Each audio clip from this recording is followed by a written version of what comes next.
Great good morning, everyone. It is a beautiful Wednesday, October 22nd, year of our Lord 2025.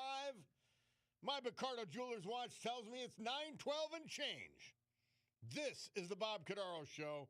I am he. Broadcasting today from the United States of America.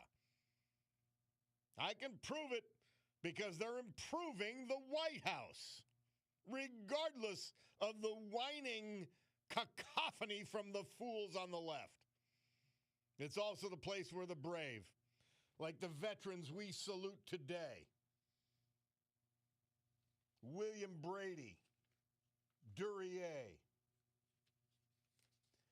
Jerry Ziak, Duryea, Edward Zamolkowski, Scranton, Bill Montgomery, Dalton, Jack Gallo, Montoursville, and Kenneth Fladmark, Selinsgrove.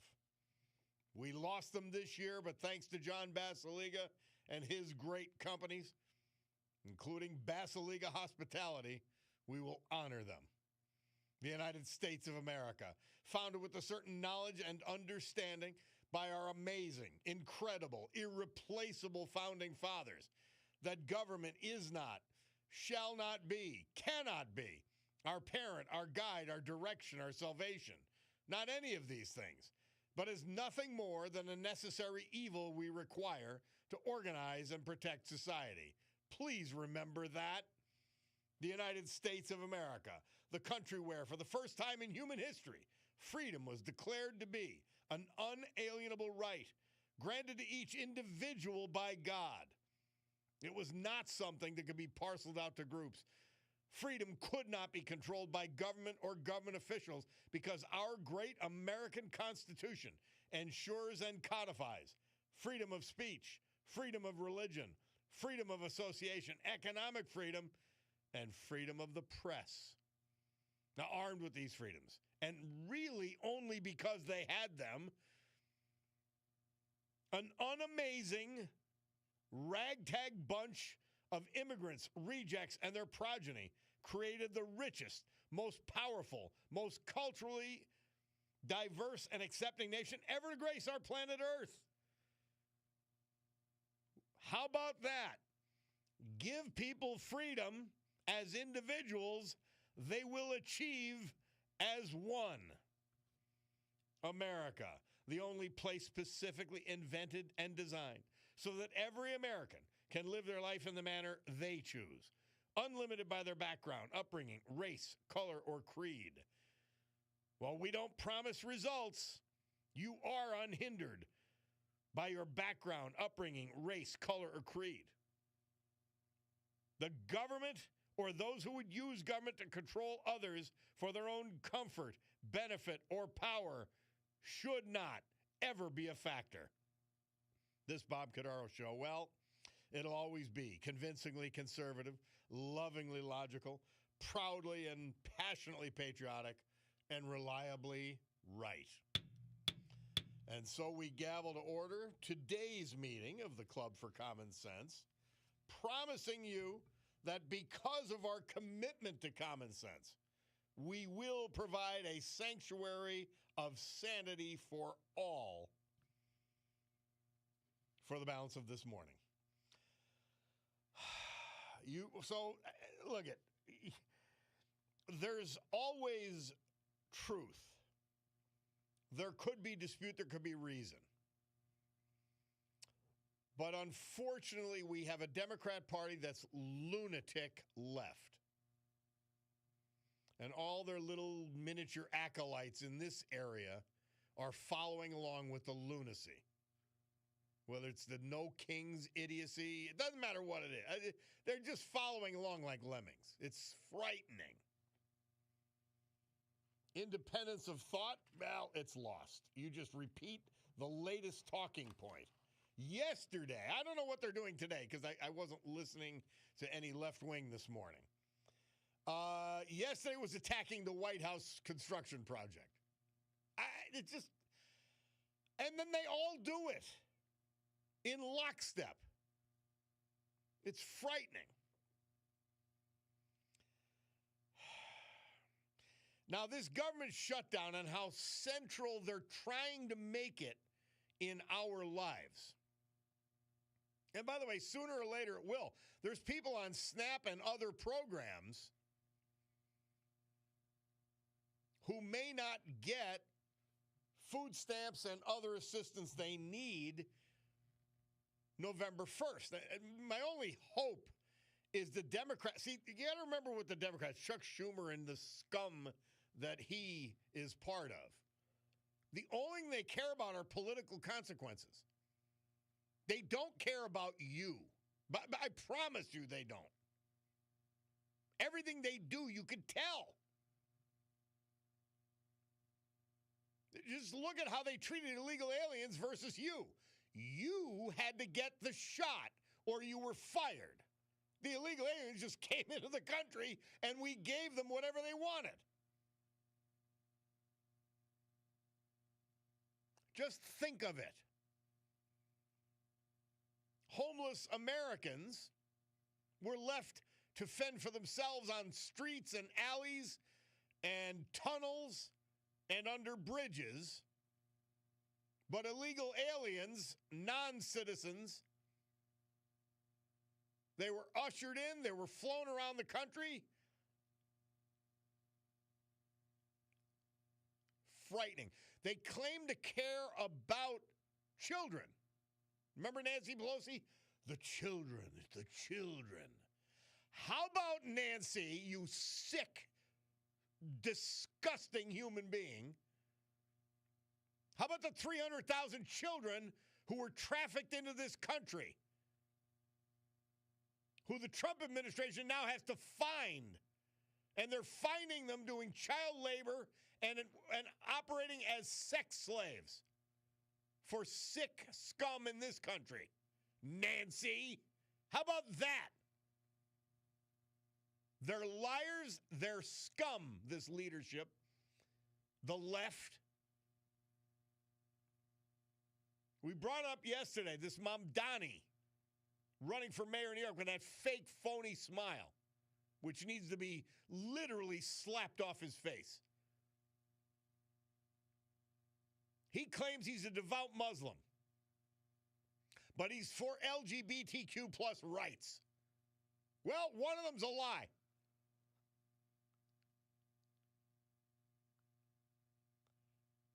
And I explained that to you, and I had clips yesterday. There's even a word for it in Arabic, that you can lie to advance the religion. Well, that's what he's doing. Unbelievable. But let me go back to the original point. If this government shutdown is all in the news, and you know what it means? It means we've got too much government. There's too much involvement in our lives.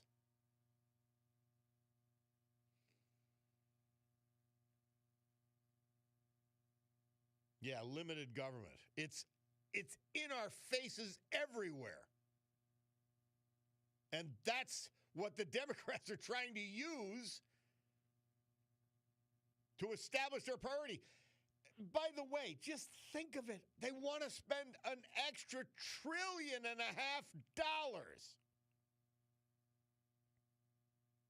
And by the way, a good part of it is to give health care,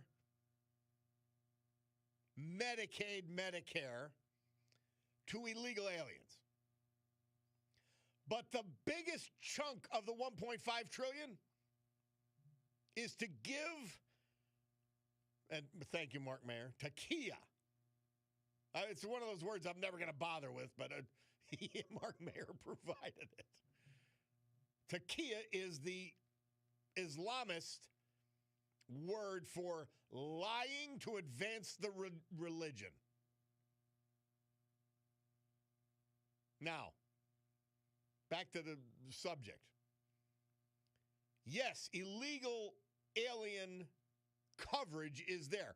Do you know what else they're clawing back? Which is critical for Northeast Pennsylvania, because our labor rates, wage rates are so low that we are considered, even though we've got all the urban issues that any big cities have, our hospitals, our providers get reimbursed on a rural reimbursement rate because of our low wage scale. So the Republicans put in $50 billion to help rural hospitals. Well, that's the hospitals in Wilkes-Barre and Scranton as well as in the surrounding areas. They're considered rural. And that $50 billion is their lifeline. Well, the Democrats want to claw it back. They want to give money to illegals for their health care. And let's be more accurate, to hospitals and providers for health care of illegals. But the biggest component of it is Obamacare has failed, as predicted, as we all knew. It's a government program. It's going to fail.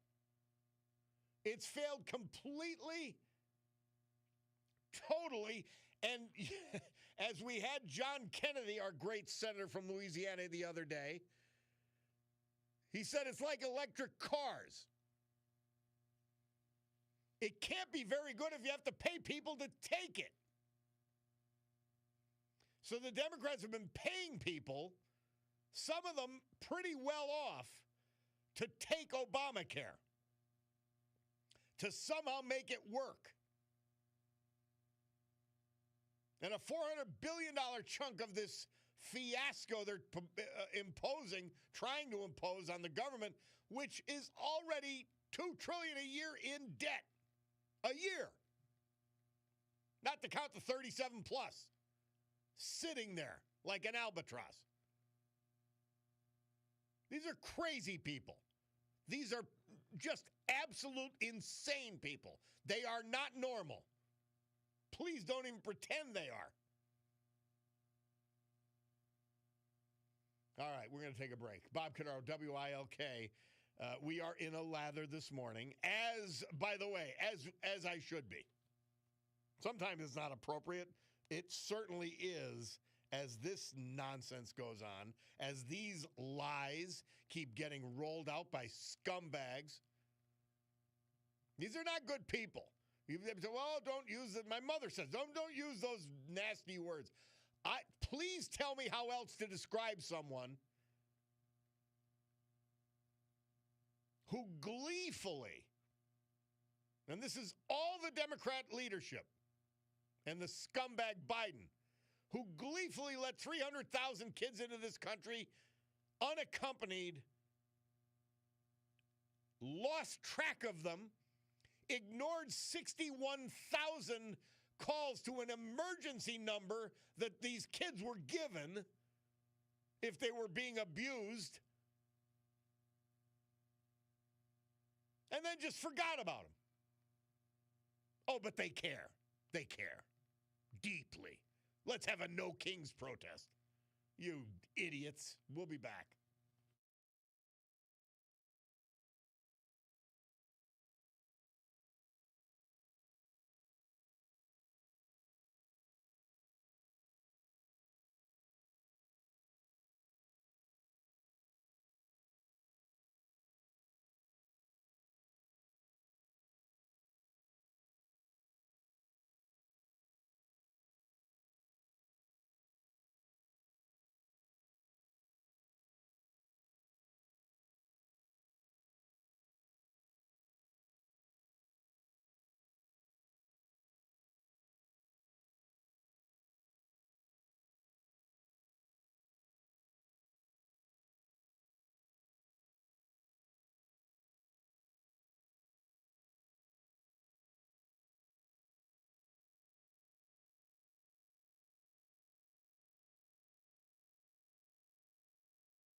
Our Veterans Tribute this hour and every hour, this day and every day. Brought to you by our man, John Basiliga. Today we feature just one of his great companies, Basiliga Hospitality. The weekend's upon us. I know it's Wednesday. It's here. I'm going out tonight. I'm looking forward to it. Early, like the Seinfelds. But among my choices, the Old Brook Inn, Springbrook Township. Far Street Tavern, the great Trips Park section of West Scranton. The Queen City Tavern, downtown Oliphant. 3 great bar restaurants. Fine dining, a Terra 519 in a modern setting. I call it understated Manhattan. Stegmeyer Mansion, old world setting and amazing food. Scranton Art House, if you want to check out a movie. I was driving by last night. All first runs. Greatest place to watch a movie. Jerome Jerry Ziak. He was 91 when we lost him October 6th. He was from Duryea. Born in Pittston, graduate of Duryea High School, class of 52. Veteran, served us in the U.S. Army Reserves. Prior to retirement, he was employed by PPL Scranton. Member of St. Michael the Archangel Byzantine Catholic Church, Pittston, where he spent a lot of time volunteering. Also a member of the Pittston Area Band Parents Association. Known to many as the Candy Man, because he worked the concession stand. Survived by his sister, his partner, Ricardo Almedo, nieces, nephews, and other family members. Jerry Ziak. William Bill Brady. We lost him at age 84, October 8th. He was from Duryea. Born in Pittston, 1959, graduate of Duryea High School, a graduate of the University of Scranton. He proudly served all of us in the United States Air Force. He was a member of the American Legion. He embarked on a career with the U.S. Postal Service, starting as a mail clerk, but eventually becoming the postmaster of Wilkes-Barre for 20 years. He served with the Commission on Economic Opportunity, the Weinberg Food Bank, the Board of the United Way, the Board of the Salvation Army. He coached his son's Little League team, scorekeeper for Pittston area girls basketball. Sadly preceded in death by his first wife, Barbara Ballounis Brady. But he survived by his current wife, Mary Kay Linsky. His children, 9 grandchildren, brothers, sister, and many other family members. Bill Brady. Our great veterans this hour brought to you by John Basiliga and Basiliga Hospitality. Storm Tracker 16 forecast from meteorologist Joe Snedeker. Today, clouds and some showers this morning. I think they're over with. Then breaks of sun this afternoon. 57's the temp. It's already 51 outside the studios. Tonight, partly cloudy down to 40. Thursday, breaks of sun and clouds. Breezy and cool with spotty showers. 53. Friday, breaks of sun and clouds. Breezy and cool with spotty showers. 53 again. So, fall weather, Halloween type weather. I'm a little distressed that parents go so crazy over this Halloween nonsense. I heard that on the morning show this morning. Yeah, me no likey. Well, what I do like, we have a guy, an old friend of mine. Not because he's old and we're old, but because I know him a long, long time. He was an incredible assistant district attorney, an amazing district attorney. He's been a great judge in Lackawanna County. He's running for retention.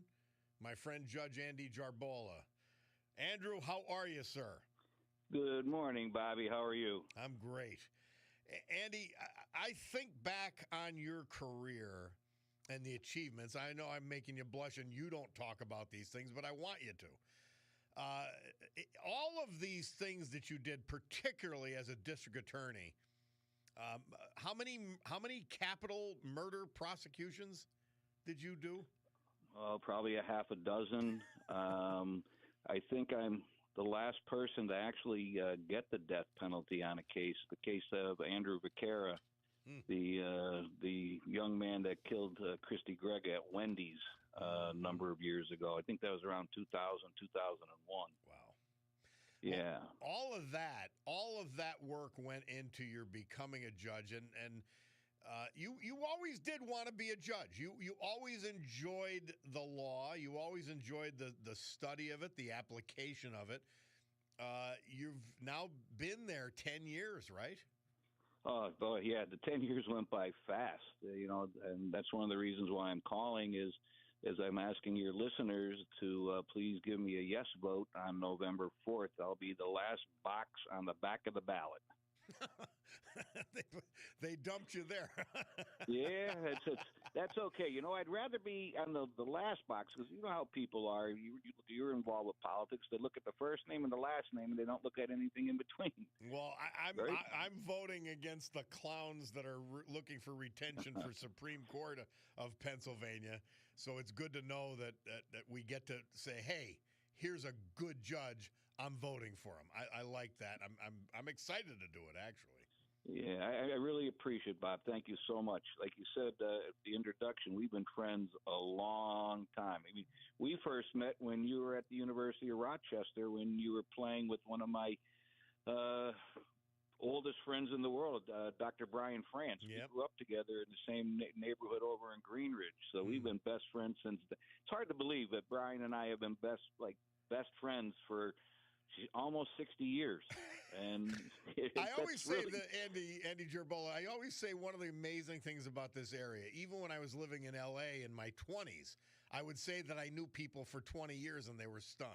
Well, now we're saying, we know people for 60 years. 50 and 60 years. Like, where did the time go, Bob? It just flies by. Quite amazing. Well, yeah. You had a great first 10 years. Have you focused on criminal but you've done pretty much everything that a judge can see? Well, everything but the civil cases, very limited there. When I started as a judge, I had to go down to the family court division because I couldn't do anything criminal because I was the DA and handling most of the cases, that would come across the desk for criminal cases. And so I was down in the family court division for the first 4 or 5 years.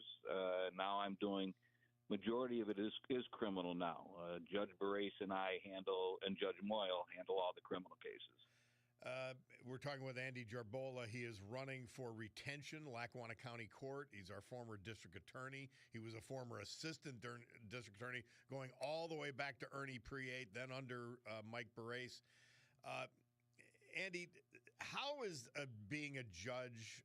These are obvious. It's an obvious question, but how do you find it different being a judge than a prosecutor? Well, as I like to say, when you're the DA, you're a player in the game. You're a prosecutor. You're in the courtroom advocating on behalf of victims. But as a judge, you're the referee in the game. You have to sit back and just listen to the lawyers present their cases and rule on the laws as it may come up.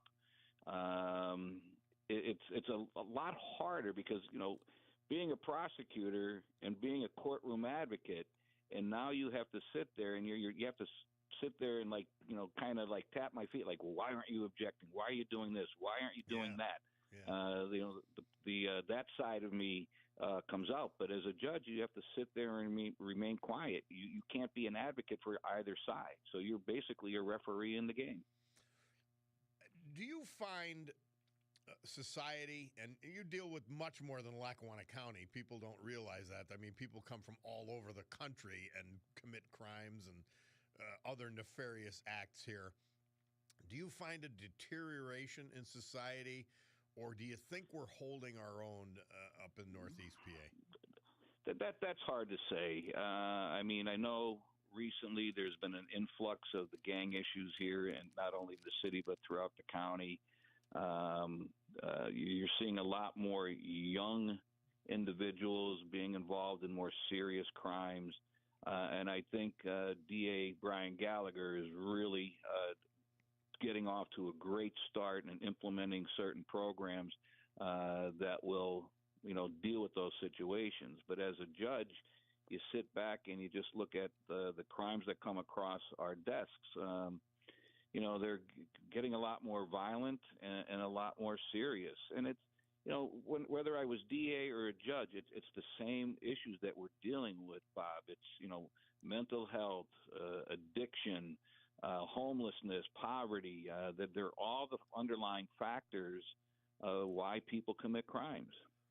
Well, one of the things I noticed, and I know this from who you are and your background, you're not soft on criminals.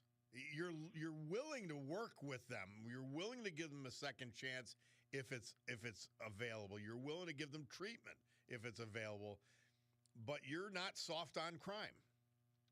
No, I will give out a sentence that I deem appropriate in each and every case. You have to look at the facts and circumstances of each case. And then, as a judge, you have to look at those factors and circumstances and, give out a sentence that I deem appropriate. And, some are more serious than others. People that commit crimes against kids.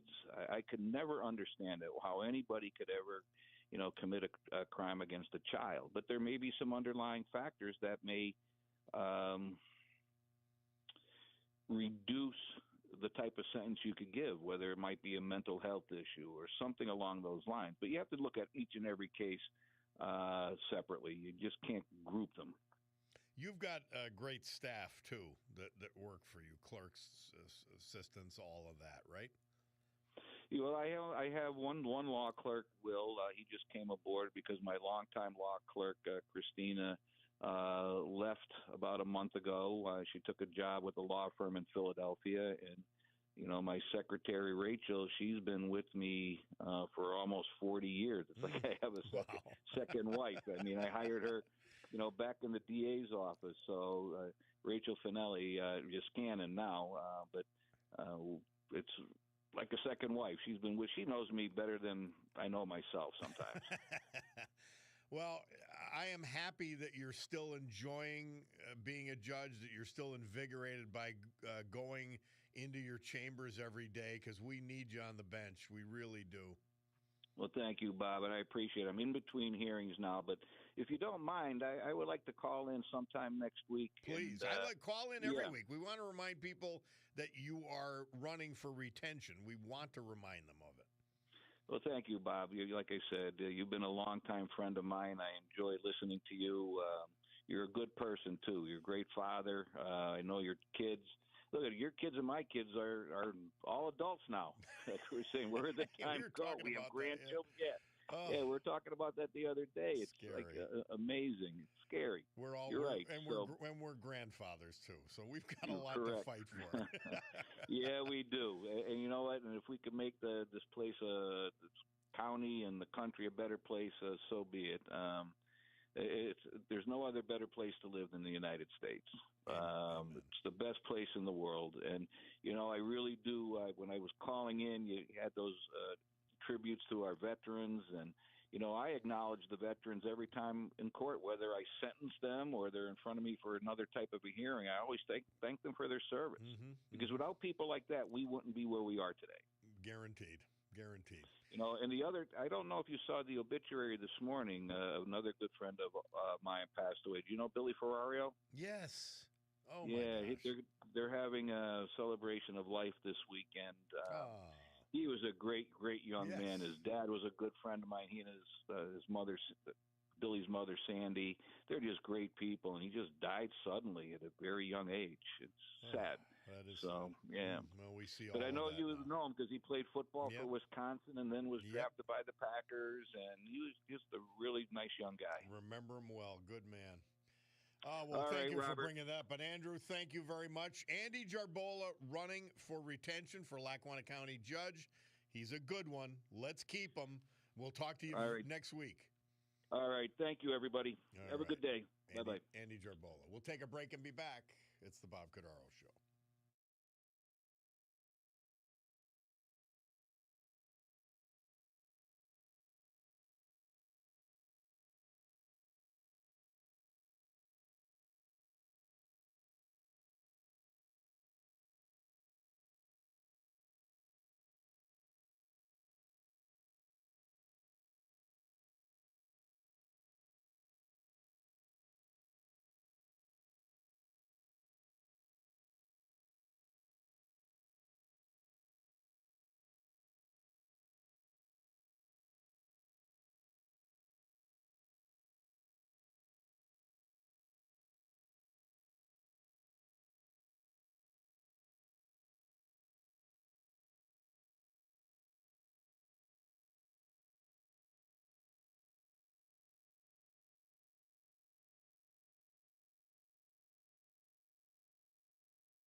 Had to wait till then, you know that. Murph says this date, 1955, the Platters had the number one R&B hit with that amazing song, Only You. And before that, of course, 1962 this date, nationally broadcast address. President John F. Kennedy revealed the presence of Soviet-built missiles under construction in Cuba, or as he would say, Cuba. And he announced the quarantine of all offensive military equipment being shipped to the island. It was really a subtle, incredibly wise choice. Because he had people in his circle and advisors, and remember, the administration was really just getting started in a lot of ways, and they wanted, let's go to task, let's bomb Cuba. Well, they forgot or weren't paying attention to the fact that the Soviets had Berlin encircled. And so it was no easy decision. And there were a hell of a lot more Russian Soviet troops in Eastern Europe than there were American and European troops in Western Europe. And he really played it well, right down the middle. No satisfaction, no total victory, but no all-out war. It was really a master class in foreign policy. And the Bay of Pigs, I think, really informed him that you can't listen to the establishment. Trump's doing that better than anyone ever has. But JFK found out you can't listen to the establishment. Despite the no common sense behind it, they had been convinced that the Kennedy administration early on that a couple thousand lightly armed expatriates from Cuba could take over the whole island. And obviously that was wrong. And that skepticism helped us here because the majority of his advisors who had a little bit of coyones were telling him, bomb, go, be aggressive. Some were just like, well, whatever, don't do anything, let it go. But he recognized the threat and he dealt with it in a way that did not bring us worse results. I think of it and I say, what if, well, you know what? If Joe Biden had been president or current day Democrats, they would have backed down and we would have a nuclear threat in Cuba. You said we went from JFK to Joe Biden? 60 years we go to this? Holy cow. How could a political party descend to that level of disgrace? How could a Democrat in the White House descend to that level of disgrace? It's astonishing. And I say this often, and I really mean it. I want the Democrat Party back. I want it back. Not these insane clowns protesting based on lies. I don't want any of that. We need a Democrat Party. We need two parties actually functioning. And the Democrat Party's broken. It's destroyed. It's disgusting. It's disgraceful. That doesn't refer to the vast majority of Democrats. Stop going along with these idiots, please. Our country is at stake. There will be a Democrat president, majorities in the House and Senate at some point for the Democrat Party, and we can't have these lunatics be in that majority. when a Marxist stroke victim like John Fetterman is the only voice of reason in the Democrat Party, there's something seriously wrong. We'll take a break and be back. It's the Bob Cordaro Show.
Great good morning, everyone. My Picardo Jewelers watch tells me it's 10:08:55 here in the great Northeast. This beautiful Wednesday, October 22, year of our Lord 2025. This is the Bob Cordaro Show. I am he. And it's a big day to fight for America, defend our values. And with the help of our man, John Basiliga, and just one of his great companies we feature today, Basiliga Hospitality, to honor the brave who have made us and kept us free. People like veterans we lost this year, but celebrate this day because they've earned it. Like William Bill Brady Duryea, Jerome Jerry Ziak Duryea, Edward Zemolkowski Scranton, John Bill Montgomery Dalton, John Jack Gallo Montoursville, formerly of Hazleton, and Kenneth Fladmark Selinsgrove. So with history, our great founding fathers, and the incomparable Constitution of the United States of America as our guides, let us continue today's battle. Gaveling back to order this meeting of the Club for Common Sense as our rather large and growing dysfunctional family also gathers around the radio, around their phones, around their computer. We provide a sanctuary of sanity for all of you in a world where an entire political party has lost its marbles. And they just continue to lie and make it up. And hey, let's just take one. Let's take one lie from Josh Shapiro and the Democrats. Now, they adore abortion. They adore it. They love it. It's the greatest thing in the world. It's the most important freedom known to mankind. And it was going away, according to Josh Shapiro and Haddock, our horrible state representative, and others. The entire Democrat Party. It's going away. You'll never be. What happened? Nothing. They're not only wrong on the issues, they're liars. It's a disgrace. Now, these judicial races, we had Andy Jarbol on running for retention in Lackawanna County. They're very important. We've got three Pennsylvania Supreme Court idiots, political hacks. Remember to vote no. Wecht, Donahue, Doherty. Around here we say Doherty without the hard G. Vote them down. They're bums. They don't follow the Pennsylvania Constitution. They don't follow the American Constitution. They follow Allegheny County and Philadelphia left-wing lunatic Democrat organizations. That's it. So there's a judicial race going on. And all of the courts are represented in this race. And Matt Wolford is one of those candidates. We've spoken to him a number of times, and he's joining us again today. Matt, welcome back to the Bob Cordaro Show. How are you? I'm great, Bob. Thanks for having me back. Hey, tell us about your campaign. Pretend you never spoke to us before. Well, you folks helped me get across the primary finish line, so I can't pretend completely, and I thank you for that. Yeah. Well, we're introducing you to a whole new audience. Okay. Always. So I've been to just about every county in Pennsylvania, 65 of 67. But the comments I'm getting back are very favorable. The message that I'm telling people, and it seems to be resonating, is that the Commonwealth Court in particular deals with just government stuff, state and local government. That's all it does. It's highly specialized and, eminent domain, zoning, environmental protection, elections, which is obviously very important to Pennsylvanians. And so because of the work that it does, it also deals with regulations a lot. And although it would be helpful to have, a governor who would roll back some of the burdensome amount of regulation we have in Pennsylvania, the Commonwealth Court actually does have a role to play, because once the regulations and the regulatory environment becomes unreasonable, the court can do something about that. And so if you think about what regulations are, it's the antithesis of personal freedoms and private property rights. In other words, the government, through regulations, tells you what you can do and what you can't do. Well, this country wasn't built on what the government told you to do or not do. It was built on personal freedoms and private property rights. That's what made the country great. And so when the balance comes up, well, how much government is too much government and how much is acceptable? I mean, we all want good roads. We want police. We want fire protection. We want clean air and clean water. But when it goes beyond that and becomes unreasonable, what it's doing is interfering with our personal freedoms and private property rights. And that's where the Commonwealth Court judges come in. They're the gatekeepers of those. And so that's why we need common sense judges on this court, that it's critical that they understand that the starting point isn't what did government say. The starting point is what are our personal freedoms and private property rights, and how is government intruding on that, and is that reasonable and acceptable? Matt Wolford is our guest. He's running for Commonwealth Court. He's our candidate. You have been in this field working with government regulators, with agencies for a long time. You're one of the experts on this subject. You're supremely qualified for Commonwealth Court. Yeah, I started practicing law 38 years ago.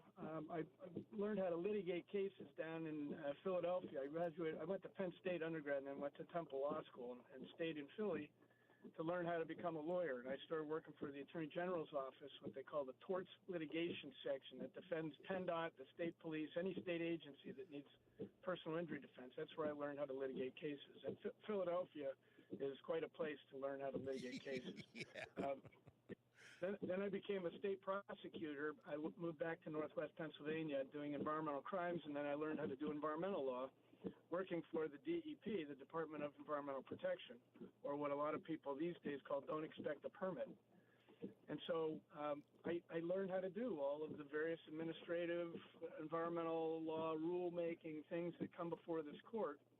I left government service about 25 years ago, and more or less what I do for a living is I litigate against the DEP on behalf of businesses, individuals, farmers, real estate developers. I represent the conventional oil and gas industry in northwestern Pennsylvania. In fact, I have a case in front of Commonwealth Court now involving the conventional oil and gas industry. They're constantly under assault. They're constantly trying to put out of business either by the government or by non-government organizations. So in those cases, because they deal with regulations, all go to the Commonwealth Court eventually. There's no one as qualified as you, even from beginning to end, who even considered running for Commonwealth Court. A lot of people consider it a boring court because of what it deals with. But that's your bailiwick. Yeah, well, it's boring right up until you think about our constitutional rights. Then it's not so boring anymore. Because, although the subject matter sounds about zoning, who wants to deal with a zoning case? Well, what it really deals with is the ability of a local municipal government to regulate, to exercise police power against your personal freedoms and private property rights. I'll give you an example that happened recently. There's an organization called FOAC, which is a gun rights proponent organization, and they just won a case in Commonwealth Court. The case involved Lower Merion Township. Lower Merion Township decided that through zoning, they could restrict where retailers of firearms could sell firearms. What they were doing in reality is trying to restrict the sale of firearms, but they dressed it up like it was a zoning case. Well, to its credit, the Commonwealth Court looked at what was going on and basically said, well, if it looks like a duck, quacks like a duck, and lays eggs, it's a duck. It wasn't really a zoning ordinance. It was a restrictive ordinance against the sale of firearms, and they struck down that ordinance. So when people think about our Second Amendment rights, that's something they care about. When people think about the boring business of zoning, it's something maybe they don't really care about. Yeah. But the two are not unrelated. The two are directly related, as evidenced by that case.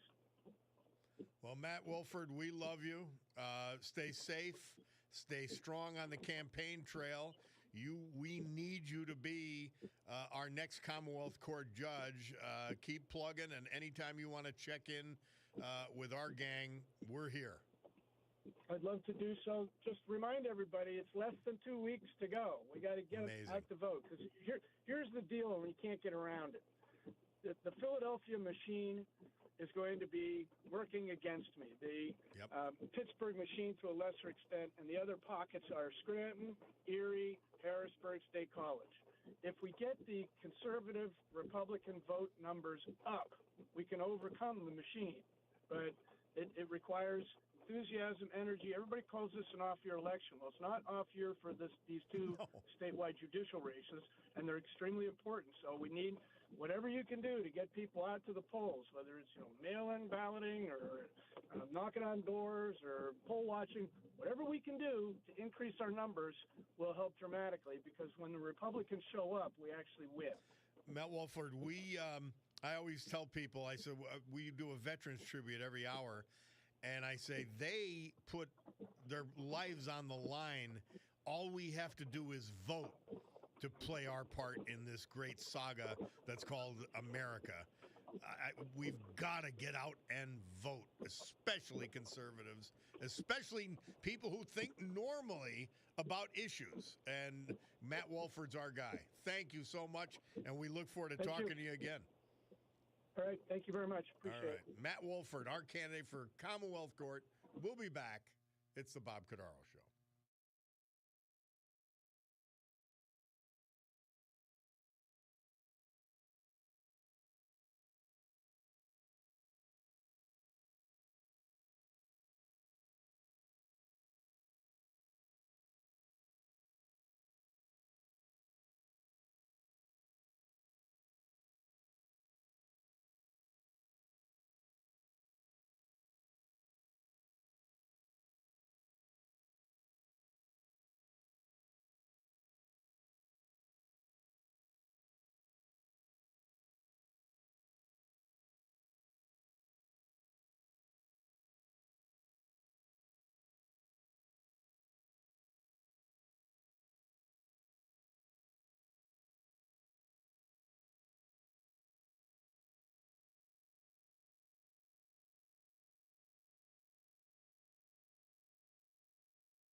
The Stones. Murph says this date, 1965, he released their hit, Get Off My Cloud, in the UK. Hey, Bulldog, let's finish up with Kokomo by the Beach Boys. Love that song. Do you hear me? All right. You've got to get acknowledgement out of the Bulldog because he's a Bulldog. He's very stubborn. He's very set in his ways. And, we pretty much fight during the entire show for 3 hours. I always wonder why I'm so exhausted. Bulldog was off on Monday, and I went home. Jake ran the board. I went home fresh as a daisy. But when the Bulldog's on the board, it's a constant tug and pull and everything, you know? It really is. I love him, but, man, he's a Bulldog. What else could you say? Oh, my word. Any event. Let's go. We talked to a guy yesterday. Unico Scranton is having its 70th anniversary party Saturday. And it's at the old Genetti's. And they got Picture Perfect performing. They have an Italian operatic singer. Guaranteed good food. And here he is once again. You're the president right now, Michael? Yes, I am. All right. So the president of Unico, Scranton Unico, Mike Linko. Mike, welcome back to the show. Tell us about it as if you didn't talk to me yesterday. Well, Bob, it's a celebration. We're 70 years old. The Scranton chapter of Unico was first started in 1955 by Dr. Maldonado. It's been carried through the years by gentlemen as Pat Yanni, Al Dante, and Chris DiMatteo. Yeah. It's in my hands now. And it's a big celebration to celebrate 70 years of promoting Italian culture and raising funds and doing good works for the local and national community. Now, Michael, you're like me. We're half Slavonic, half Italian. Yes, sir. But they let you in, right? It's not like the mafia. You could get in if you're part Italian or married doing it. Or not like Henry Hill, Italian. no. Not like Henry Hill. So it's a welcoming group. As long as you want to be Italian, you're good, right? Yes, and in fact, that's what we try to do. I try to get rid of some of the stereotypes associated with the Italian heritage, and we try to do good works. Matter of fact, Unico was formed as a result of discrimination against Italians, and since then we've just been taken up. We've been doing wonderful things. We have our porchetta stand in the fall. I love a lot of other charity events that we hold. So it's a wonderful thing, and I encourage all if they have Italian heritage in their blood, please join. Please come out. It's a wonderful group. We do good works, and right now we have this big celebration coming on. Mike, you're every year. I look for it. I come down and I get my porchetta, extra juice at the stand. I usually get about 10 of them. And I'm telling you, you just see how good, and I mean just the goodness of the people who are part of this organization, all behind that stand, and they work that entire weekend. They do. They're some of the most hardest working people I've ever met. They're wonderful people. They make my job easy, believe me, because all I got to do is say, let's have an event, and I get 14 volunteers coming out. I'll do this, I'll do that. I mean, it makes my job easy, believe me. All right, so Saturday, what time we kicking off? It's $70, but it's a 2-hour open bar, man. I can make my money back right there. Giddy up, yeah. Yeah. That's to write you a check. And then dinner, dancing with Picture Perfect. It's ample parking, obviously, at the old Genetti's. Yeah, the old Genetti's. Manor on Main now. And it's 70. Wow. Yeah, we're going to start at 5 o'clock. We have an hour of open bar. We'll have dinner at 6 o'clock. Maybe some little program, not much. And then we'll go back to another hour of open bar. We'll be dancing to the music of Picture Perfect. And during dinner, we have an Italian singer coming out. Outstanding. And serenading us. It'll be a nice evening. Mike, I thank you for not only doing this 70th anniversary celebration, but for all that you and your Unicans do. It's amazing stuff. Appreciate it. Thank you. You too, Bob. Thank you for all you do. And we'll talk again later this week, right? Friend. We'll talk again later this week. All right, my man. Thank you. Thank you very much. Mike Linko, president of Unico Scranton, 70th anniversary this Saturday. Big deal. I mean, it's important. It really, truly is. We'll take a break. Bob Cordaro, WILK. We're going to hear from our great sponsors. We have the Veterans Tribute. A little something to play for you after that. And then after the weather and all, we're going to go back to the phones. It's the Bob Cordaro Show.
Our Veterans Tribute this hour and every hour, this day and every day.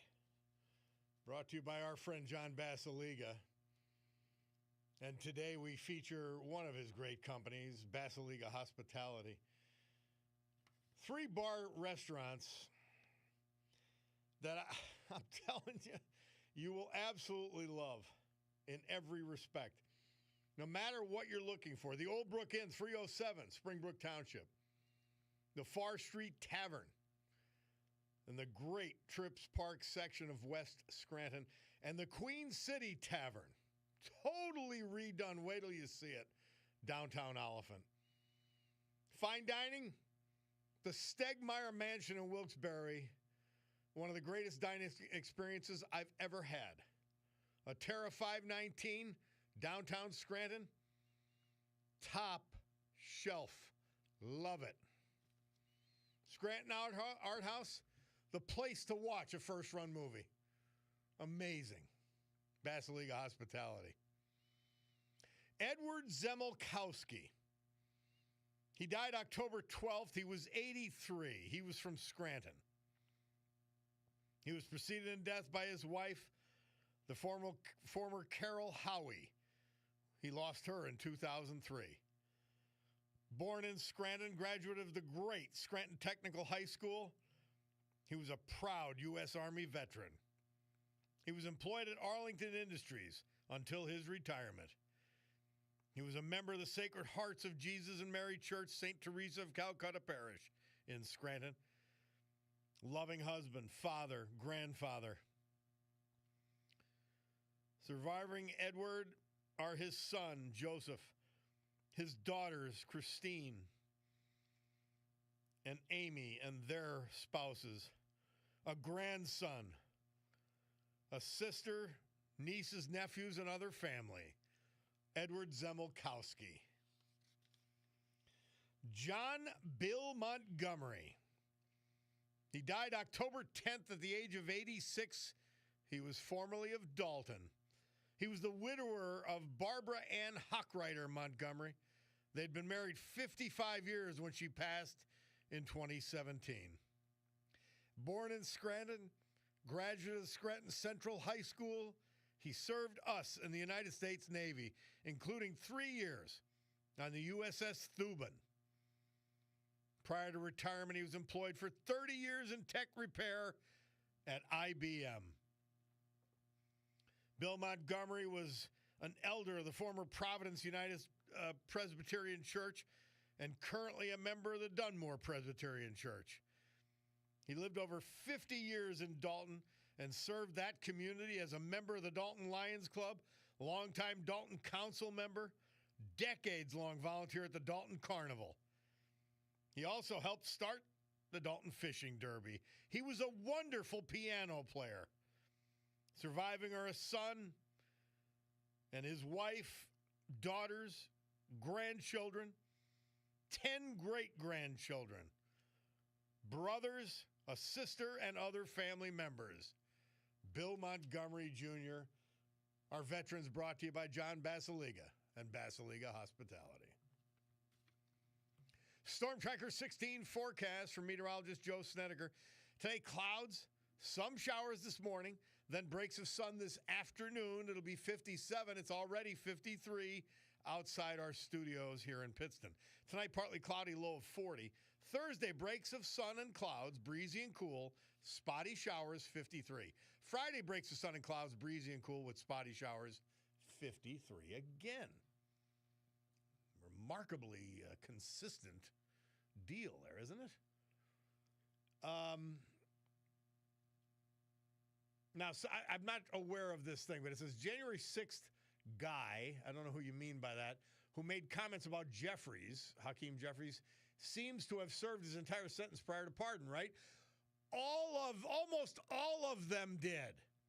See, so when the Democrat liars, the left-wing liars, tell you, well, he pardoned all the January 6ers.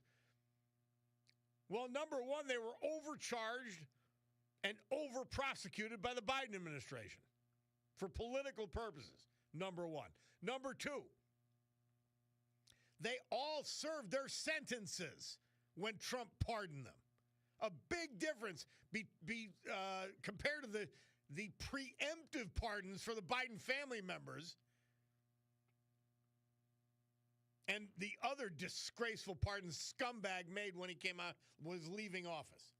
Please do not compare that, and thank you for that. Thank you for mentioning. Somebody asked, Bob, can I be in Unico since I'm not Italian, but my husband is 100% Italian? Yes, you can. And he doesn't even have to be 100% Italian. Unico is an idea. It's family, it's culture, it's food, it's helping other people. Yeah, anybody could join Unico. I would wager to say. You'll figure an Italian connection somewhere. But yes, your husband's Italian, you're in. Hey, Cindy Cox is involved with the Pennsylvanians for Human Life. They've got their dinner coming up, and she is with us now to talk a little bit about it. How are you, Cindy Cox? Great to have you back. Thank you. It's so great to be here, Bob. Love your show. Hey, tell me give me some details on this breakfast that you have. They are always beautiful. And when I was talking about the Unicans behind the stand, the porchetta stand at Festa, the same thing applies to the people who go to this breakfast. They are just beautiful, good people. Salt of the earth people who really respect life from conception to natural death. And this is our 51st annual breakfast, if you could believe it. And we're really, really excited. We are, it's happening on Saturday, November 1st, so less than 2 weeks away. And we're returning to our favorite, Fiorelli's Catering in Peckville. Doors open at 8. We've got some really awesome raffle baskets and auction items. And the breakfast actually starts at 9 a.m. Now, the breakfast, I love Fiorelli's. The breakfast itself is worth the trip. But you know, you leave that breakfast inspired. When I go, I feel like I've gone to church. I really do when I leave. You know what? We love it. This year, we are super excited. So we're bringing our speaker up from Florida, Bobby Schindler. I don't know if that name is ringing a bell to you. He's the president of the Terry Schiavo Life and Hope Network. Ringing a bell about Terry Schiavo and that crazy court case that lasted for Very 7 years. Yes. So he is our featured speaker at this year's breakfast, along with focusing on before life issues. We really want to talk about some afterlife issues and what's coming down the road, what could be potentially coming down the road. And we need to be educated about it, and we need to learn. So he's going to be our featured speaker along with Bishop Banbera. We have different pastors from different denominations coming. Pastor Terry Drost from Peckville Assembly of God is coming. Good man. Pastor Tim Webb. So there's going to be 6 different clergymen praying at our prayer breakfast along with our speaker. It's going to be something special for sure this year. It's a transporting event. It really does. It puts you on a higher plane when you attend. It truly does. Well, not to mention the waffle bar, Bob. That's our favorite, as you know.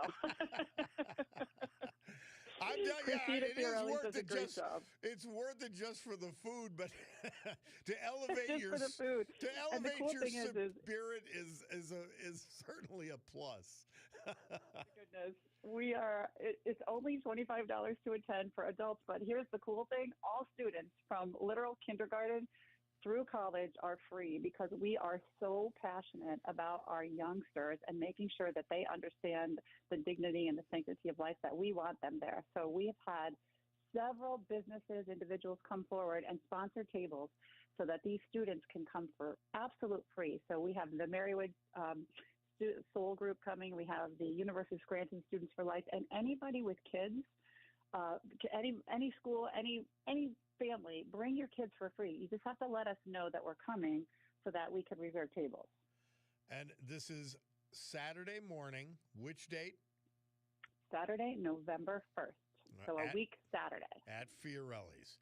Well, right. Cindy, you keep calling in and reminding us about this. I'm going to remind you. Have everybody go to our website for details or just give us a call. PennsylvaniasForHumanLife.org? No, humanlifepa.org. Humanlifepa.org. Right.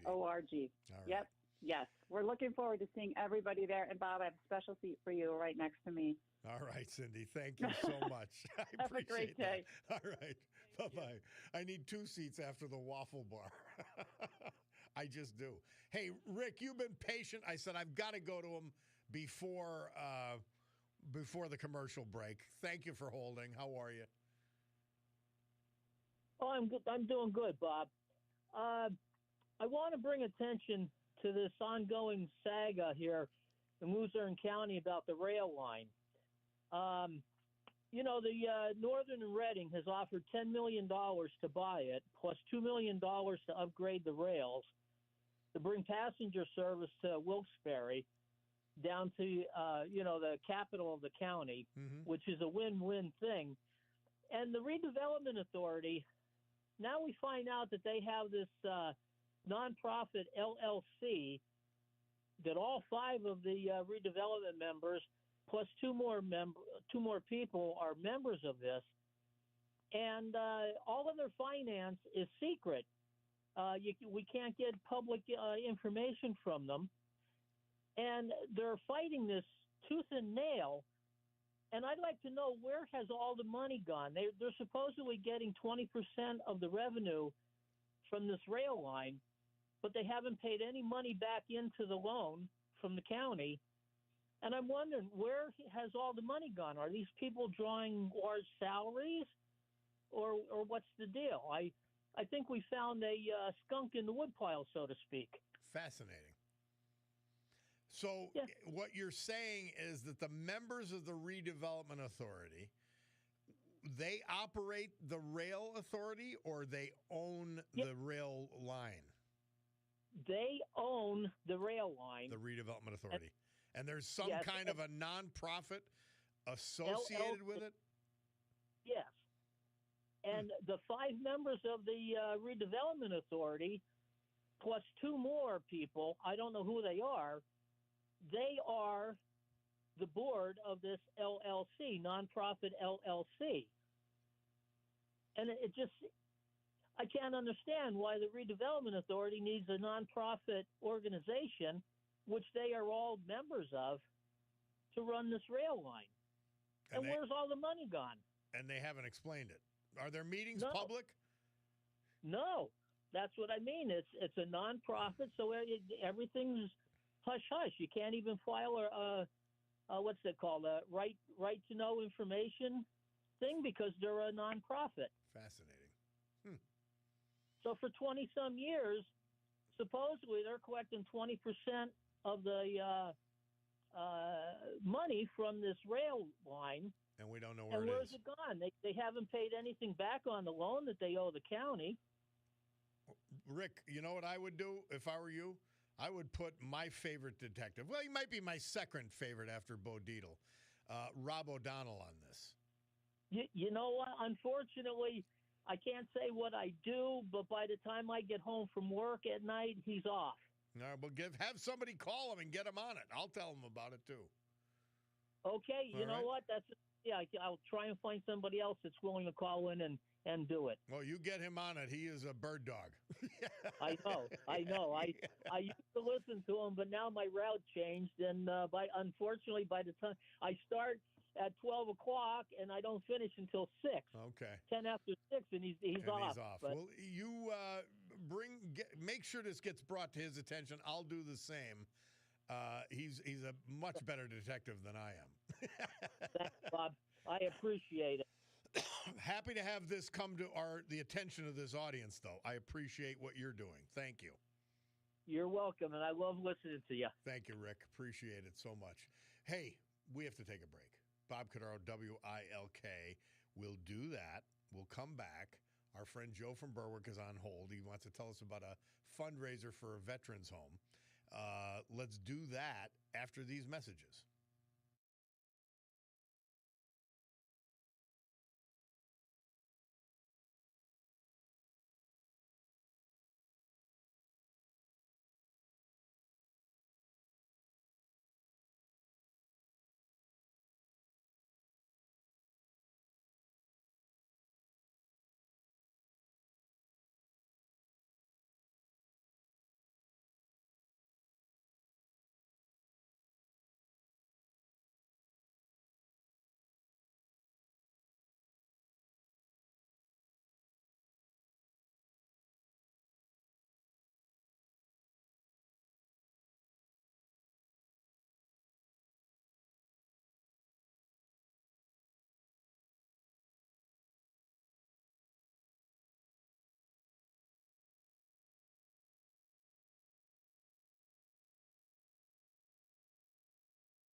Yeah.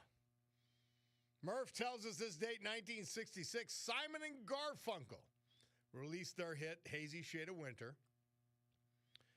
Bob Cordaro back on the eponymous program. Let's go right to Joe from Berwick. Hey, Joe, what do you got happening? All right, Bob. So I texted you about this earlier. You said to get back to you. The Reverend William Barbie, who apparently is the Reverend of two of the churches in Berwick, looks like St. Joseph's and St. Mary's, he's heading up something where they're selling American flags for $5. And the proceeds from this goes to the Orangeville Manor in Orangeville. And if you've never been there, I've been there. It's a small personal care home, and they specialize in veterans. So and I'm familiar with it because our local 4-H that my wife is the head of, they've done a lot of work with this organization. So it sounds like a really great thing, and I apologize I don't have the article right here in front of me, but when I texted you, it had the information, it had a number you could call, and a follow-up story to that in the Press Enterprise says they'll be doing this up until November 11th. So if you call one of those parishes, what, St. Joseph's and what's the other? Yeah, from the article I got said St. Joseph and St. Mary's, and it mentioned the Reverend William Barbie, so I'm guessing that he is the pastor of both of those. Okay, so if you call them, you probably find out how to buy one of these great flags and contribute some money to our veterans at the Orangeville Personal Care Home. Okay. Yeah. Yep, and if anybody, if your listeners follow up on that and they have any issues, just tell them to call back, because I'm always listening to you, and I still have the article somewhere. I'm up on a roof now, which is why I can't access it. But we want you to, Bill, Joe, we want you to pay attention to whatever roof you're on first. Yeah. But if they called your program and they said, "Hey, something's not working out here," I'd hear it and we'd get it straightened out. Okay. All right, my friend. Thank you for that. Appreciate it very much. All right. Joe from Berwick. Right. Hey, one more call. We got to sneak you in, Bill, unless you want to hold over.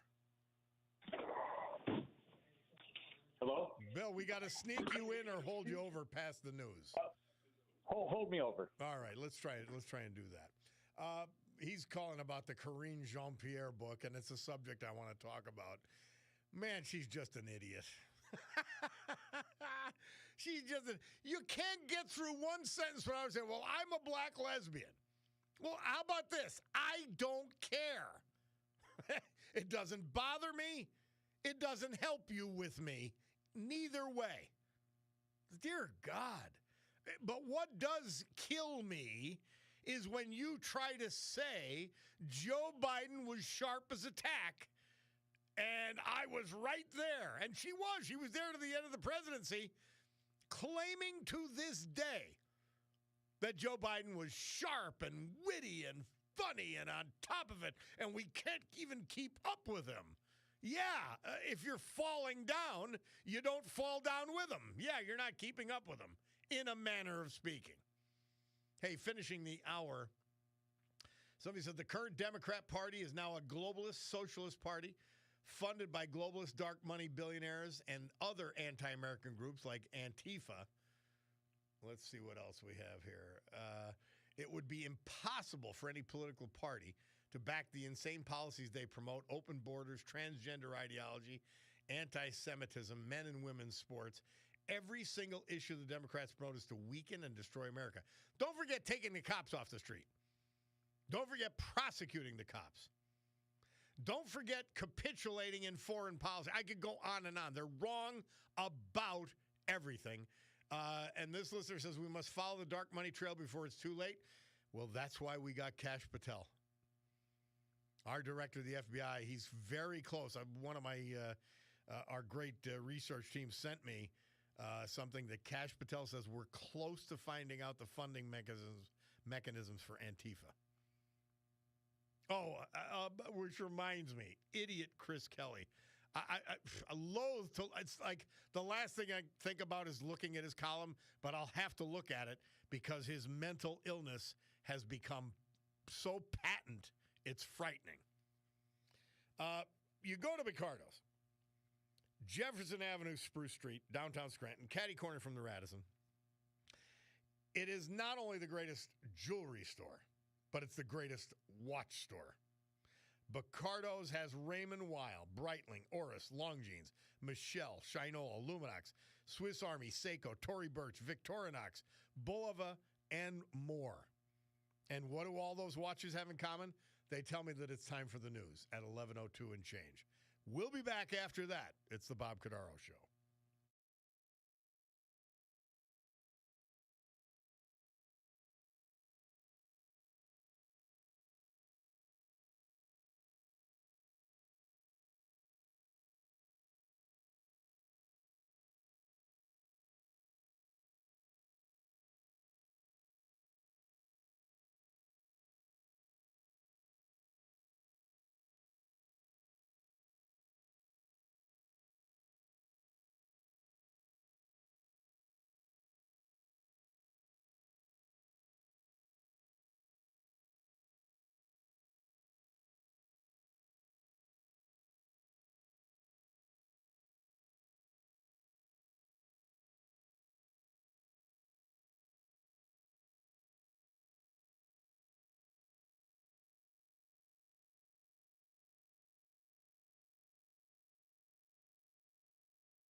Great good morning, everyone.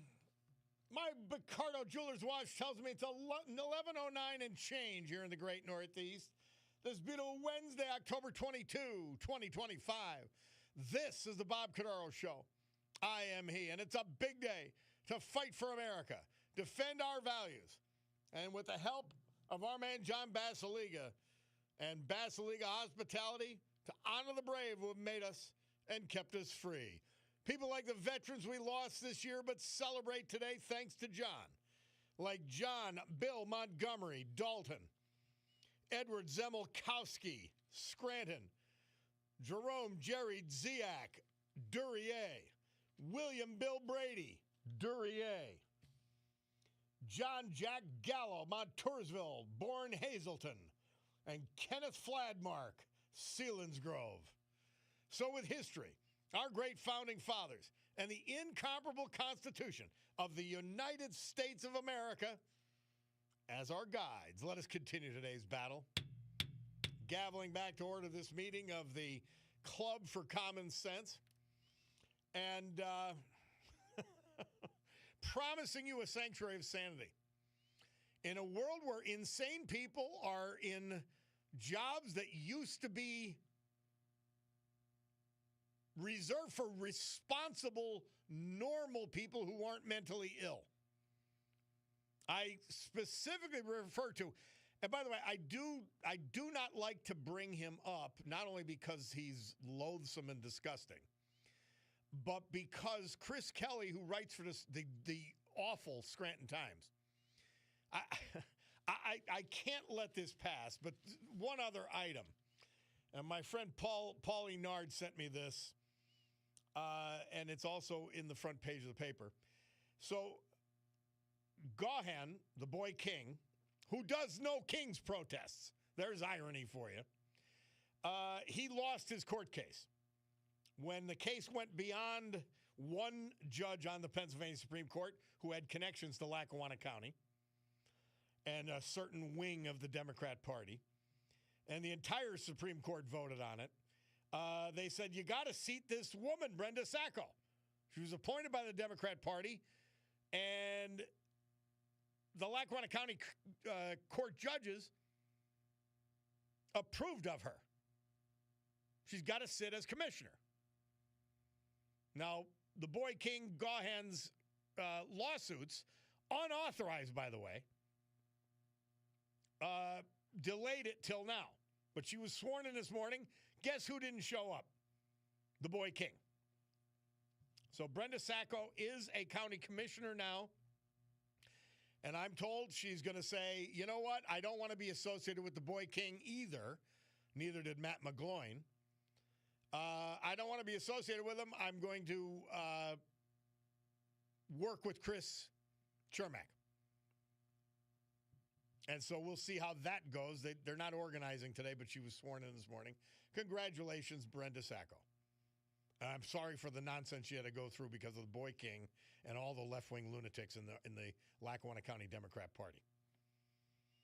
Nuts. Anyway, back to Chris Kelly, because I got to get to a couple of guests that I want to talk to. Here's his article. Now, Rob O'Donnell sent me this morning. I couldn't believe it. But then when I looked at the entire column, it got worse. The headline is Antifa, more MAGA bogeymen. Now, here's how sick he is. And I mean mentally ill, truly. He needs so much help. I don't know who could give it to him.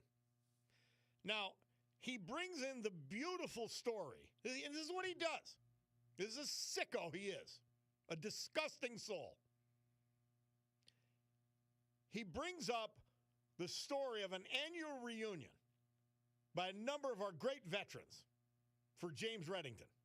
We've paid tribute to Mr. Reddington on this show. He was 19, killed in Vietnam back in 1967. His friends and veterans all have a tradition and get together at the Glider Diner. Chris Kelly, he was invited to it at some point. he talks about that, and then he weaves in the No Kings protest. Sickeningly making these veterans paying tribute in a non-political way, trying to drag them into his sick world. It's disgusting. And then it gets worse. He says Antifa is not an organized terrorist group funded by leftist billionaire bogeyman. Unfortunately, Chris, you're lying again.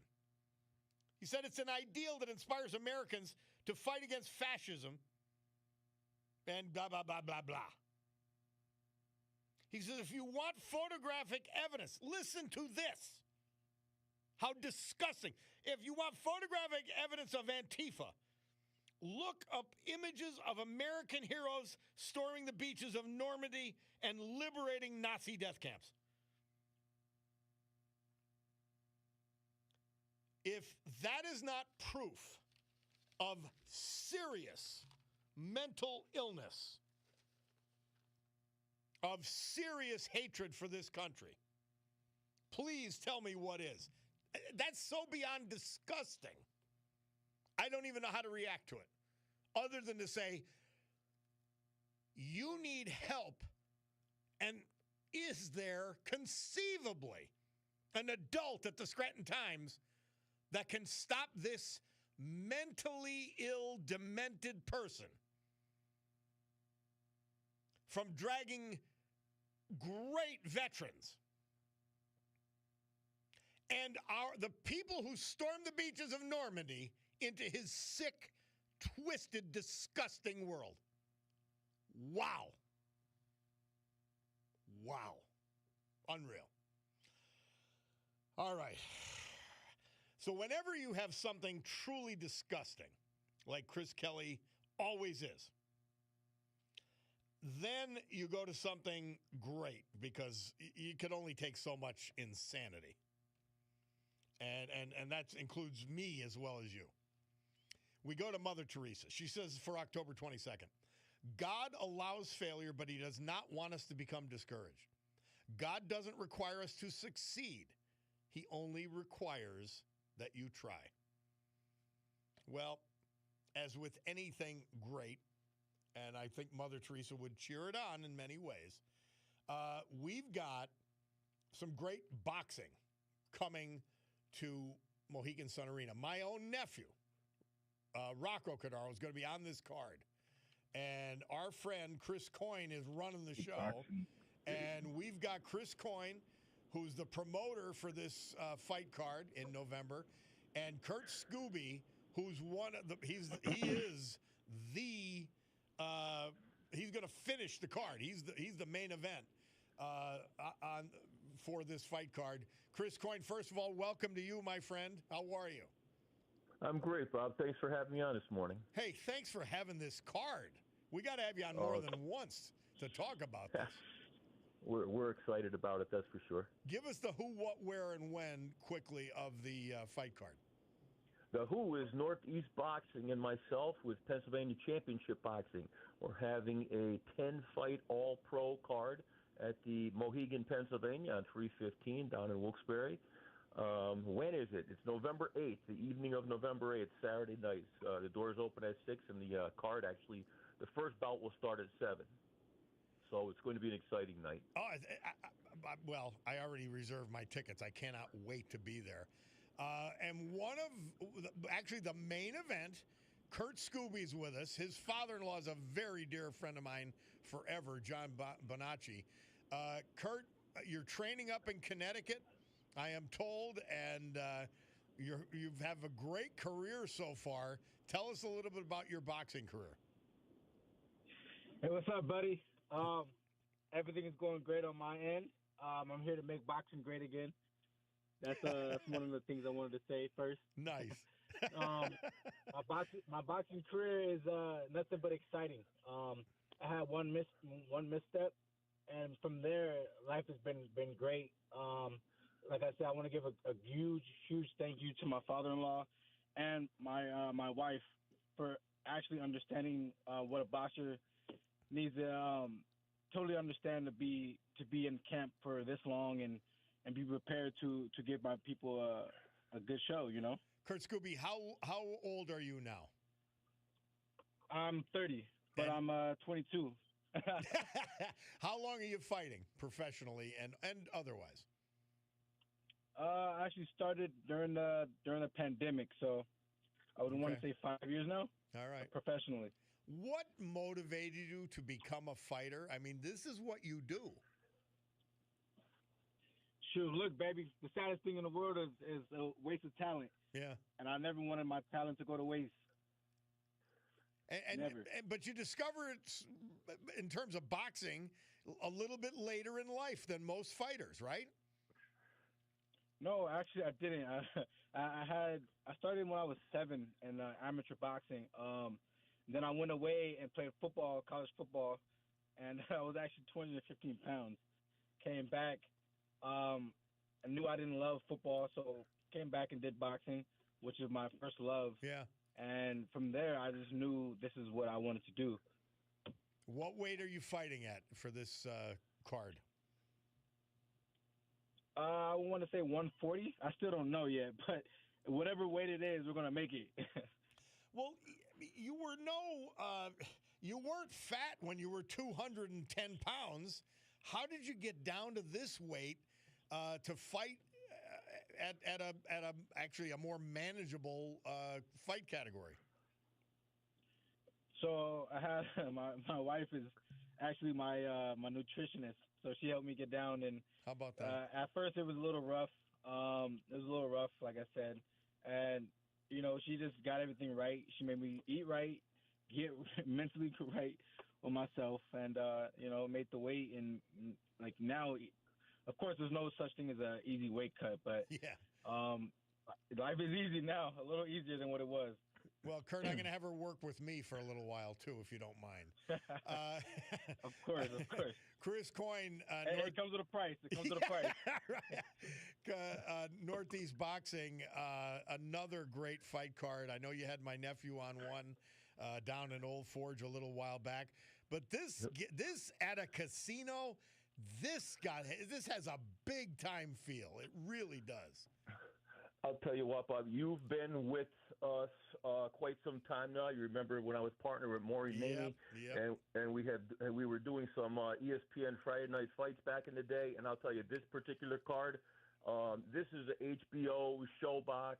I won't even say ESPN because this is a much higher level show than an ESPN show because we've done those. I know what they're like, and I know the quality of fighter we have on this card aside from Kurt. Now, Kurt's a little humble on air here, I could tell. Brag He's about 18 him. and 1.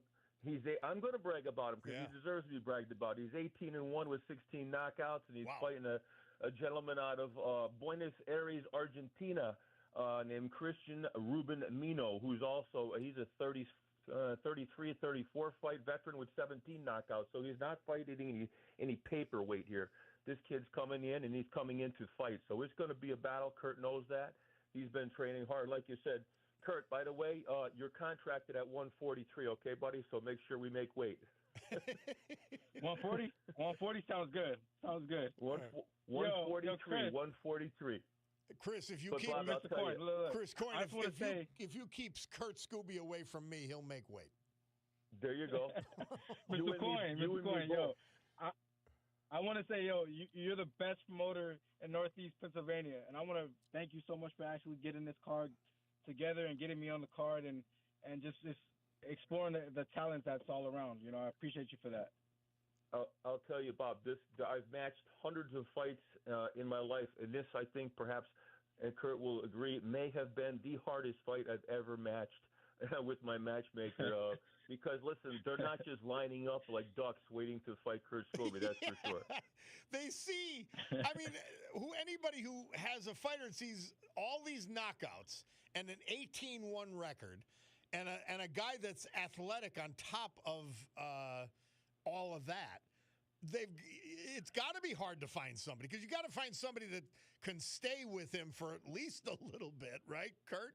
And you also have to find somebody who's not afraid to fight him. We got to bring a guy all the way in from Argentina to fight him. We're not finding somebody in Scranton or Wilkes-Barre. That's for sure. Yeah, amazing.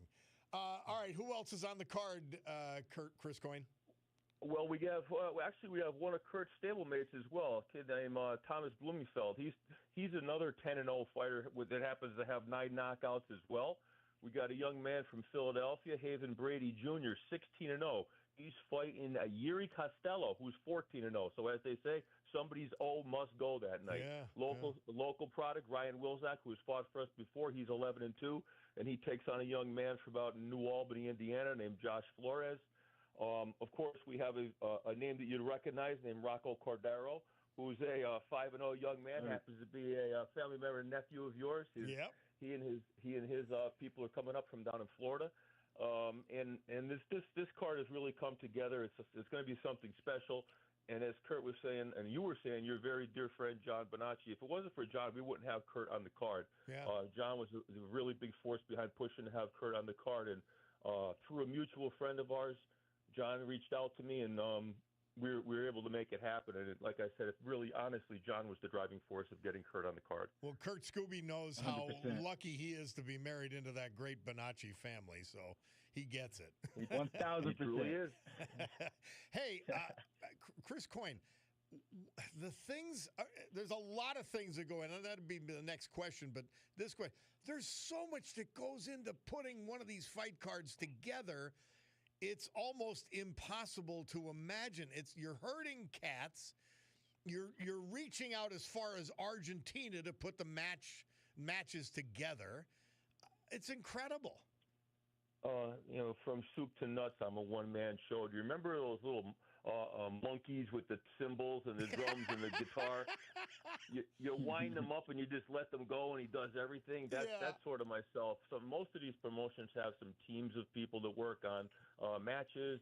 Another individual will work on logistics. Another person will work on travel. Another person will deal with the blood work, the physicals, the eye exams, everything like that for each individual fighter. Because you have to imagine if there's 10 fights on the card, that's 20 different individuals we're dealing with, 20 different managers, 20 different trainers, 20, et cetera, et cetera.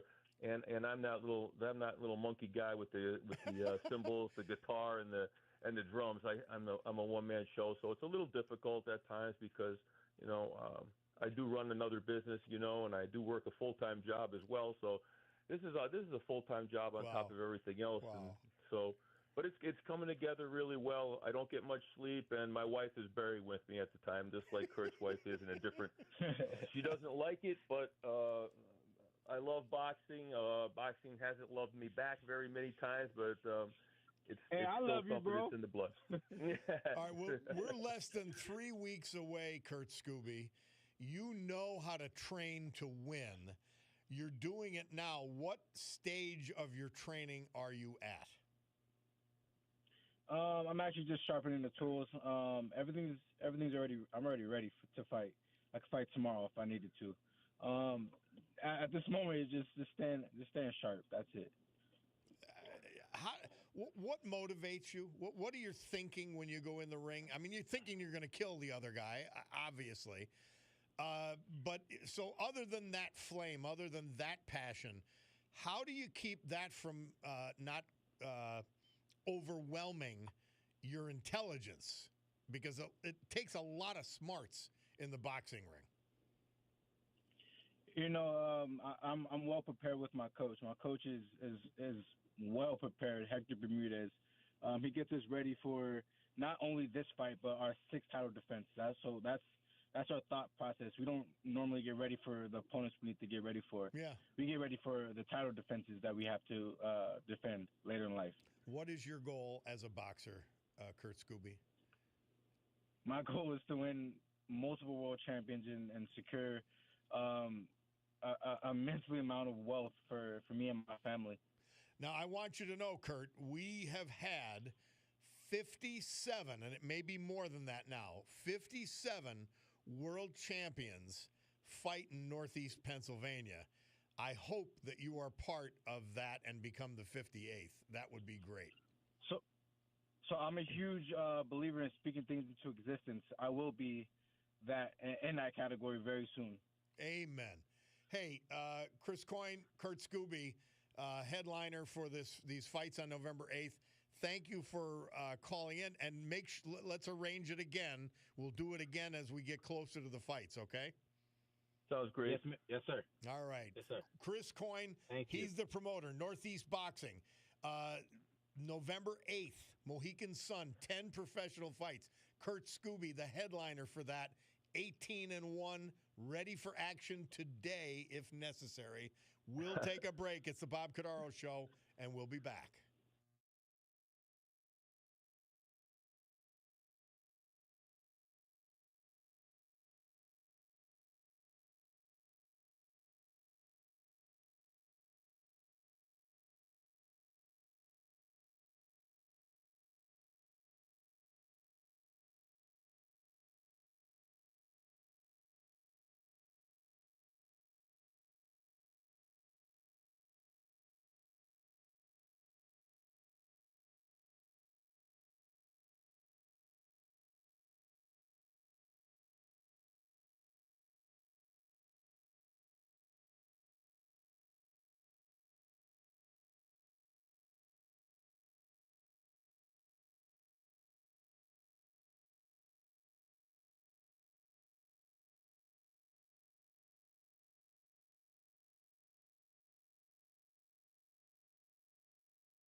our Veterans Tribute today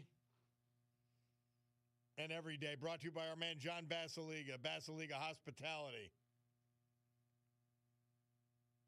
3 great bar restaurants. I mean, as good as you can get. The Old Brook Inn, 307 Springbrook Township.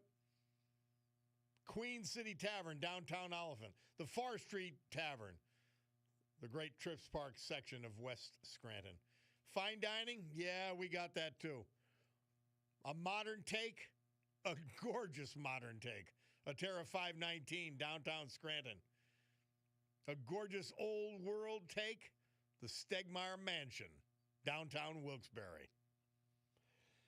If you go to the Bloomsburg American Legion, out front you'll see a stone, and carved into it, it says, "What is a veteran?" And I'll add a little bit to it.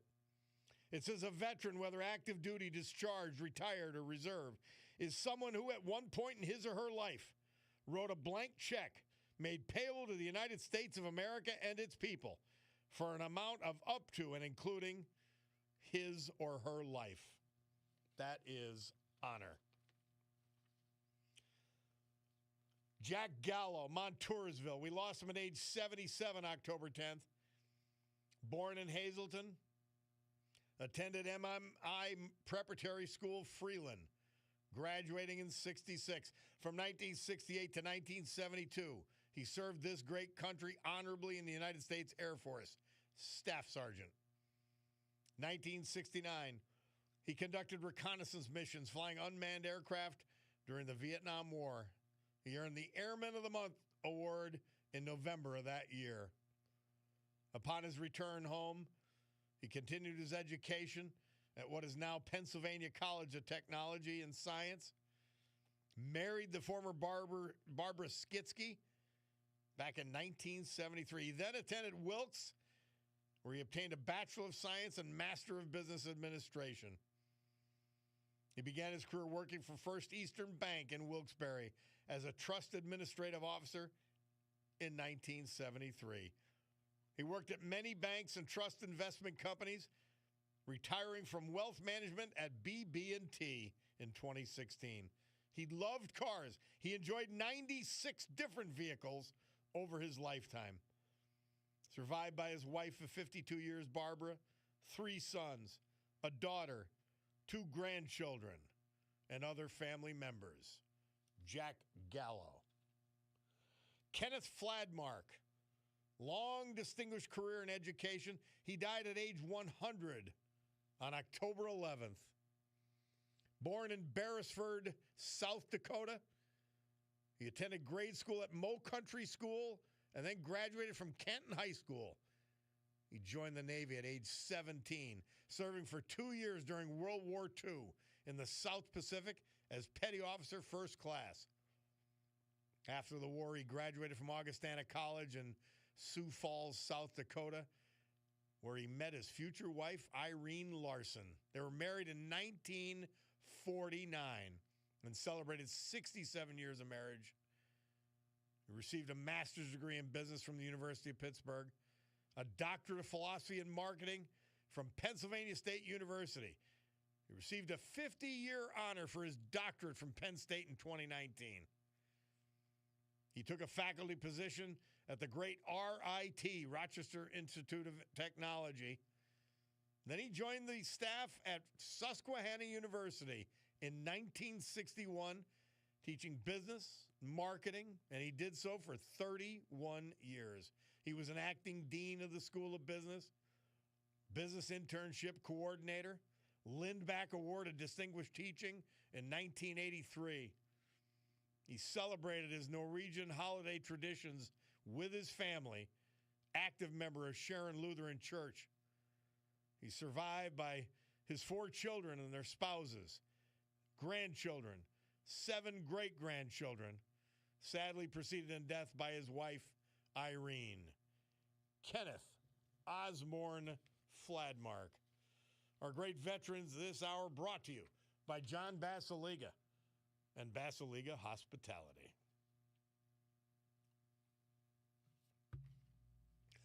Storm Tracker 16 forecast from meteorologist Joe Snedeker. Today, clouds and some showers this morning. Then breaks the sun this afternoon, 57. Tonight, partly cloudy, low 40. Thursday, breaks the sun and clouds, breezy and cool. Spotty showers, 53. Friday, breaks of sun and clouds, breezy and cool. Spotty showers, 53 degrees.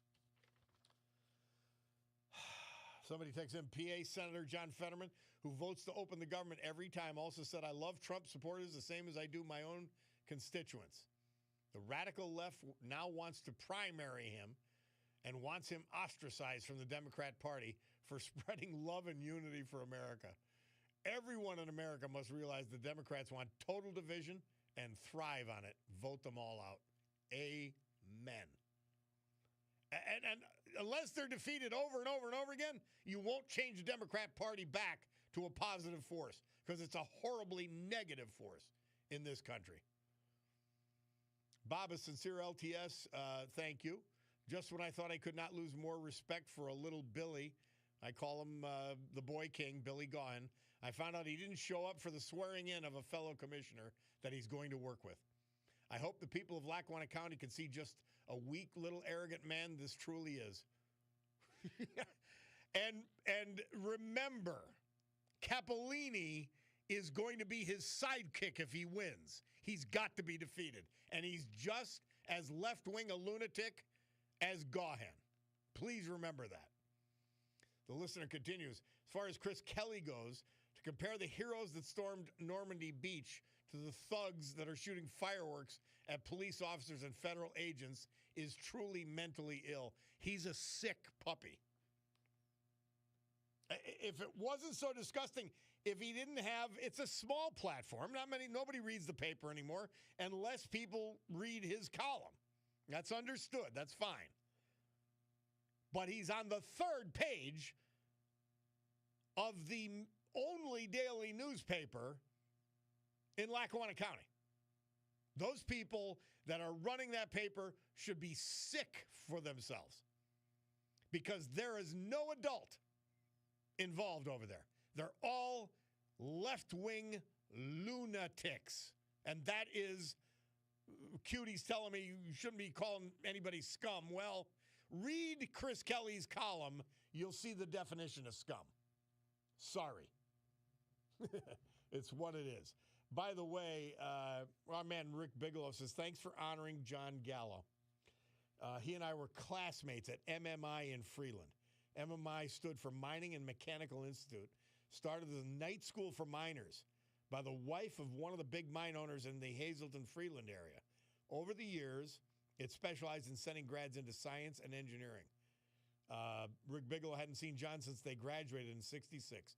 They reconnected at class reunions, held at a house at Lake New Angola. John did really well in life, and we stayed in touch. That is good to hear, Rick. Thank you. And thanks for... I love when people comment on our vets. I absolutely love it. All right, let's go to Bill from Pittston. He's been hanging in there. Thanks for your patience. All right, the Corinne Jean-Pierre book, another book written in crayon. Yeah, I'll tell you, I usually find value in just about everything I read, but this is a book that has no value whatsoever.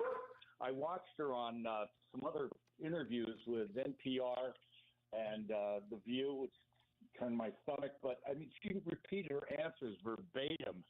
And it was so orchestrated, and she was so inconsistent. 1 minute she talks about Biden's experience and how valuable it was, and then she says, throw all the old bums out and bring in the new. And she represented the old bum. Exactly. The ultimate old bum. I mean, it's insane. You know, her colleagues even criticize her, saying they had a cover for her. She was totally unprepared. And when asked about that, she said they were jealous of her because she got a coveted job. And she knows how difficult it was for Kamala to become president because everybody's against brown-skinned lesbian women. Yeah, I know. And by the way, nobody in the Biden administration was running off to Mensa meetings. I mean, you had a lot of stupid, willfully ignorant people surrounding that clown. You just did. It's so scary to think Kamala could have been elected. Of course, she's the most qualified, some people say. Ever, yeah. Well, George Oh, one last Washington. thing. George Washington is a close second to Kamala. Exactly. Yeah. I also want to ask you about Hunter Biden. Also was quoted as saying that he was furious at President Obama when he put his hands on his father and let him off the stage at that big extravaganza. Yeah. And he said he was going to go and tell him to get his hands off the President of the United States. Well, That what did doesn't he look want him good to do? Walk off stage? He would have walked right into the crowd off the stage. He was in a coma. It would have been, but it would have been funny. Wow. I'm Anything telling. for a laugh. Hunter Biden's got to be back on drugs. I watched his extended interviews. He did some podcasts and stuff. I used to say that it's the bar in Star Wars. That's disrespectful to the bar in Star Wars to compare them to the Biden administration. Wow. Yeah, it's hard to believe people actually support it, and I knew people that worked with Biden when he was a senator, and they told me what a dope he was, and it's just incredible that he became president of the United States. It's hard to believe. But remember, I said this about Joe Biden. If you remember that time he was trying to get up the stairs at Air Force One and kept falling, and I said he's one of the examples. It happens in business too, but it's not our money. It's not our future. He fell upwards for his whole life. Awful. Yeah. You know what Hunter did but his anger toward Obama. I mean, that's almost threatening violence. No, that's he's a sick drug addict, and man, it's sad. It's sad, but. Well, hey, you're not getting the book to read, by the way. I'm not going to waste your time Please, on Corinne. I was going to say you don't need to drop that one off. No, I'll drop it off as a garbage dump. It's the worst, one of the worst things I've ever read. Oh, Lordy. By the way, Bill, you are a great reader. How would you? Okay, if we give Kamala Harris's book a 2 out of 10, what would you give this book? -2. Worse. Unbelievable. Yep. Hard to believe. Yep, it's hard to believe, but it's worse. All right, Bill. There's some valuable takes from Kamala. There's absolutely nothing. It's all propaganda, and it's all stupidity. I mean, it's just blatant DEI information that's completely useless. Oh, Lordy Lord. Thank you, Bill. Appreciate it always. Let's take a break. Bob Cordaro, WILK. Ray from Mountaintop on the shutdown. I want to get to you, Ray. We're going to rush this commercial break. We got Bloomberg Money Minute. We got more. But as I look at my Bacardo Jeweler watch, it tells me it's 11:49, so we got to get some stuff done.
The Animals. Murph says they moved into the top 10 charts this date. At number 10, this date, 1966. Hey, I got to get my man Ray from Mountaintop in here.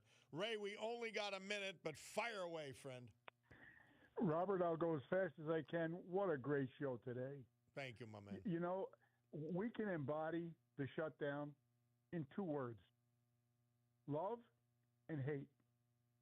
Our Republican Party is motivated by the love of our country.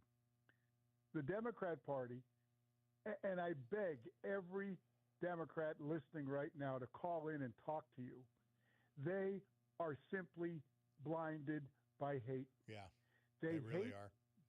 They hate Donald Trump far more than they love our country.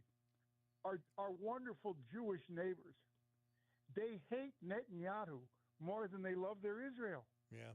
It is simply liberal hate. They can't explain it. They surely can't rationalize it. They can never be persuasive about it. They cannot deal in facts.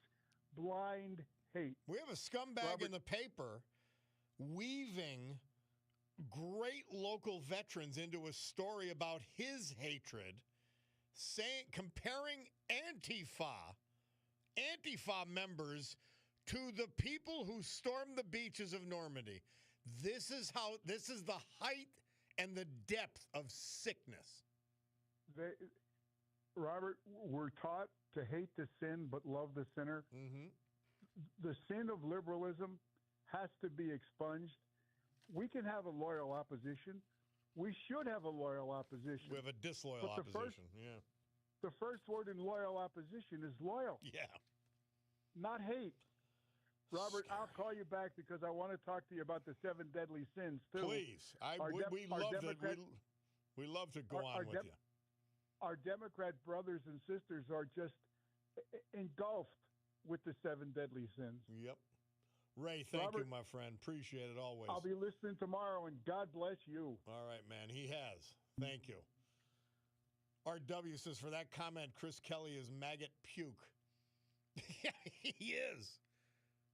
To drag the veterans honoring Jimmy Reddington, and I know these guys, into his sick, twisted, demented world, combining them into a story that compares the veterans of Normandy to the scum clowns. Actually, they're just clowns mostly that are Antifa. That's nuts. That's sick. Sorry, cutie. Our veterans. We go to something good immediately. John Bill Montgomery, Dalton. Edward Zemolkowski, Scranton. Jerry Ziak, Duryea. Bill Brady, Duryea. Jack Gallo, Montoursville, and Kenneth Fladmark, Selingsgrove. Thank you, John Basiliga, for bringing them to all of us. Guys, Sue Henry show next. Rob O'Donnell after that. For now, we've got to say adios and gal to a close. This meeting of the Club for Common Sense, God willing, I'll be with you tomorrow at 9. Adjourned.